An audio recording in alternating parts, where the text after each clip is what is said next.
Hanging out in Fulton today, meeting some new people. Thanks to our good friends at Garofalo's, by the way. I was up there talking to Joe Sr. He says, you got to get with the Bellingers. You got to get with these folks. They're good people. So here we are less than a week later. We're actually with them tonight. Big thanks for Phyllis for helping us set this up. The guy in front of you right now is Brandon Bellinger. He is the current point leader at Oswego Speedway. Won right out of the box, very first race of the year. His other finishers are second, fifth, and fifth. And most of the time, anytime you get top fives, you're going to be in the ballpark. How you doing, man? I'm doing good. Just enjoying the racing season so far. It's been pretty good for us, so we're just trying to keep that momentum up. Sounds like a little bit better than good. I mean, these are some real solid finishes. Why do you think things are going so well this year?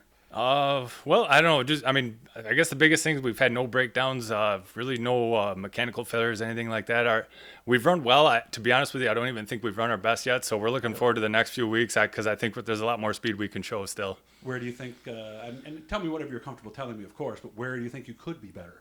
It's always just balance changes. I mean, already this year, I know we've changed springs and shifted weights around, and it's all just trying to balance the car out. Whether you're tight or loose, you're always looking for a little bit of. You're on the quest for perfection. Whether you can get there or not is a whole nother story, but we're always trying to.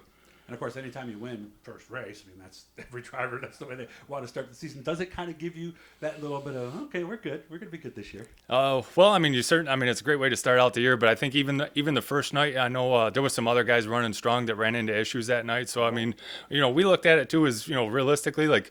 We ran well. We had a good points night, but we still need to run better. I know it was a good night, but we knew we needed to keep working on the car and didn't want to just rest on that. So of course, that is kind of the number one rule in racing. Right? Never sit there and go, okay, we got it. Just keep bringing the same thing out every week, right? Yeah, I know. Like I said, you're always on a quest for perfection, whether you get there or not. I don't know. Somehow you always think you can go faster, no matter how fast you go. So you're always trying. So tell me about the win. Did you start up front? Did you have to pass a bunch of guys to get there? How'd you get it? That particular night, I think we started fourth. Got the lead relatively early. I want to say it was maybe around lap 10. It was a 75-lap race.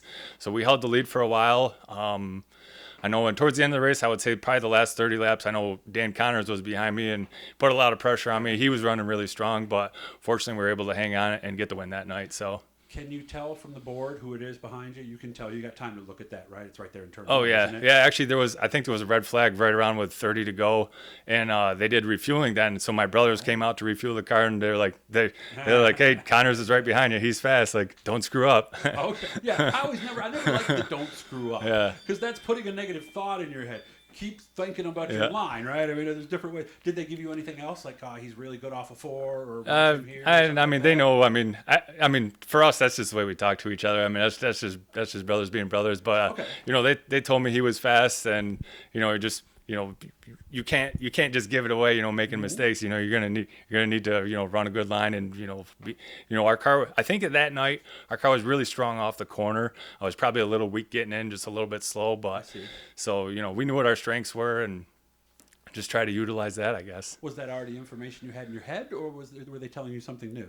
When you're racing, I guess I've been racing enough. Like when you're, where your car is weak or strong, and so it's as you're making laps, it's easy, and that's like one of the things like I was telling you too. As that feature is going on, I knew that was a weak spot for us getting into the corners, but it was really strong getting off the corners. So it's going into the following weeks, it's like okay, we got to change the car because we're giving up speed on corner entry. We need to fix that. So, but of course. What's the old thing? And by the way, he's a mechanical engineering degree from RIT, so you know what that means. Every opposite, there is an equal and opposite. Oh yeah, I wish I could say every change I've ever made on the car worked perfect, but sometimes it's not the case. Yeah. I think actually where we have the car now, I think it's balanced really good. I'm really looking forward to this week because I think our car's. I think it'll probably be the best we've run this whole year so far. So I'm excited to see what Saturday night brings us. Of course, if you're better on the entry, you could lose the exit speed too, though. I guess that's where I was going. Right? Well, you can't be perfect on both. We're going for perfection. We're gonna try to not lose the corner exit, but gain more speed on corner entry. So. How much did that degree and the knowledge you picked up from mechanical engineering help you in racing? Or did it? I would say that there's probably some aspects it does. Every once in a while, if we get into some math stuff, a lot of times my dad and I will have conversations about what the best thing to do on the race car is. And sometimes when we get into the math stuff, he'll just be like, whatever you think, that sounds good. And so the point, he says, carry the one. What do you think, Brandon? But, there's other things. I mean, just having an engineering degree isn't really like racing experience. And there's a lot of things that you can take away from his experience in racing and all the things he's accomplished over the years that he just has that background and knowledge and math isn't always going to give you the answer that his experience has too. So it's kind of a back and forth. We always have these conversations. Randy Kosaki is Matt Shepard's crew chief on dirt. He has an engineering degree. I asked him this question, and he says, if anything, the racing helps me with the engineering part of my life. Could you understand that? Does he have a point? Well, I guess it depends on what his engineering is. I don't know what kind of engineering stuff he does. I mean, there's racing, it's kind of like its own unique thing for sure. There's a lot of things, I don't know if you can just have an engineering degree and go into racing and just know how to make a race car fast. I feel like it's just, I don't know. Sometimes there's just all these theories, they work to a point, but they can also go the wrong way, and it won't work like you think it's going to work. So, okay. You guys don't own this car, you told me. No, this car is owned by Randy Durant. So I believe he bought this car, I want to say it was in 2010. I started racing it. It was probably, I don't know, it was probably 4 or 5 years later. That's when I started racing it. And I think I raced it for about a year, and it kind of the way things worked out, luckily he trusted us enough to just let us keep the car here and lets us do what we want to it. So he's not in the pits going change this, change that. Yeah, well, yeah. I mean, if things weren't going good, well, he would probably be saying otherwise. But fortunately, things have been going pretty well. So there's really there's not a lot to question right now because things are going pretty well. So what is the car? Who built it? So this car was originally built by Paul Koloka. Like I said, I think it was back in 2010. I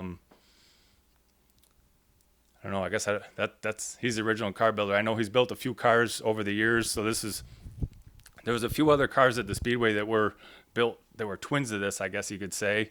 I don't know that they're being raced currently. I think this is the only one of that generation that's still racing, and we've been massaging on it over the years and trying to make sure we're always maximizing and getting as much speed as we can out of it. And so far, I think we've done a good job. And unlike other cars, you can have an older car on asphalt and it will still work, right? Because it doesn't flex and things like that, like some of the. Oh yeah, for sure. I mean, the car, I don't know, it might be oversimplifying it, but I feel like race cars don't know how old they are. So if something's not working, it's up to you as a crew or driver to figure out what's not working and change it, fix it, make it work. So. Okay. Is this the pinnacle of where you want to be, or is there something that you've always wanted to try? I know you've run a minivan around Charlotte before, but is there something else you've always wanted to try? Yeah, if they had minivan races, I'd be doing that too. There, but okay. I don't know. Supermodified races are really cool. It's something I grew up, watching my dad do, and I always enjoyed it. To be honest with you, it's the only thing I've ever raced, so it's really all I know. Well, I guess the only thing I was thinking is. And we only got about 2 minutes left now at this point, so we're getting close to our little 10-minute mark there. But I was interviewing Joe Gosick. I've always kind of thought that a super modified is if a modified and an Indy car had a child, this is what it would be. Do you ever think you'd want to do something else open wheel, like maybe Indy Lights and something like that? Yeah, possibly? I mean, I guess as far as getting into the big league stuff, I feel like it's really tough because a lot of that it's really money driven, and how much money can you bring to a car, because that's really all that matters.